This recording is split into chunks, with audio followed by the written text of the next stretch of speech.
महाराष्ट्र में ओवैसी का चुनाव को लेकर बिग प्लान। महाराष्ट्र की 8 से 10 सीटों पर चुनाव लड़ने की योजना। इम्तियाज जलील मुंबई से आगामी लोकसभा चुनाव लड़ने के इच्छुक। तो क्या पूर्व आईपीएस अब्दुल रहमान को भी साथ लाने की योजना बना रही है एआईएमआईएम? बिहार यूपी के बाद अब महाराष्ट्र की तैयारी। आप मंजलिस के 4 एमपी को कामयाब करेंगे महाराष्ट्र से, इम्तियाज जलील को कामयाब करेंगे। जोर से बोलो इम्तियाज जलील जिंदाबाद। उत्तर प्रदेश और बिहार में लोकसभा चुनाव की तैयारियों के बीच एआईएमआईएम को लेकर एक बड़ी खबर महाराष्ट्र से आ रही है। लोकसभा चुनाव 2024 के जरिए असदुद्दीन ओवैसी महाराष्ट्र के चुनावी मैदान में मेगा एंट्री की तैयारी कर रहे हैं। मीडिया रिपोर्ट्स के अनुसार ओवैसी की पार्टी एआईएमआईएम महाराष्ट्र की 8 से 10 सीटों पर चुनाव लड़ने की योजना बना रही है। चर्चा ये भी है कि दक्षिण मुंबई सीट पर भी ओवैसी की पार्टी की नजर है।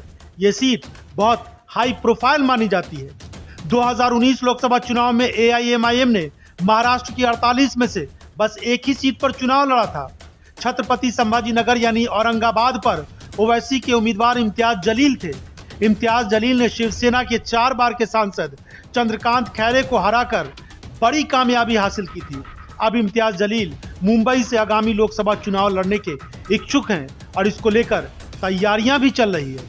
लड़ सकते, लेकिन हमारे इम्तियाज जलील साहब को हम ऐसी कॉन्स्टिट्यूंसी में लड़ाएंगे। सभी मुंबई के हम लोग मेहनत करेंगे। देखो, मैं तो उत्तर मुंबई जिला से हूँ। मैं चाहती हूँ कि जो भी जिला में हमारे खासदार साहब लड़ेंगे और वो इंशाल्लाह। वैसे अभी तक इसको लेकर कोई आधिकारिक ऐलान नहीं हुआ है और कोई फैसला भी नहीं हुआ है। वहीं पूर्व आईपीएस अब्दुल रहमान ने एआईएमआईएम के साथ जाने की कोई दिलचस्पी नहीं दिखाई है, क्योंकि उनके बारे में चर्चा चल रही है कि वो भी महाराष्ट्र की किसी सीट से एआईएमआईएम के उम्मीदवार हो सकते हैं।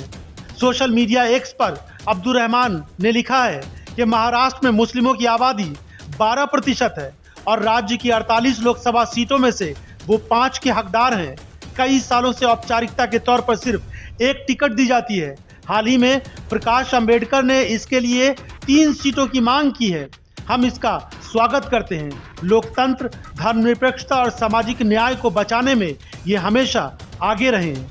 इंडिया गठबंधन के प्रति इनकी ठोस प्रतिबद्धता है, इसलिए कम से कम 3 सीट पर टिकट मिलनी चाहिए। इन सब चर्चाओं के बीच ओवैसी की पार्टी लोकसभा चुनाव 2024 के जरिए महाराष्ट्र में अपनी पार्टी को और मजबूत करने की तैयारी में लग गई है। एआईएमआईएम महाराष्ट्र में करीब 10 सीटों पर चुनाव लड़ने की तैयारी कर रही है। वैसे अब तक पार्टी ने आधिकारिक तौर पर सीटों की संख्या को लेकर कोई बात नहीं कही है।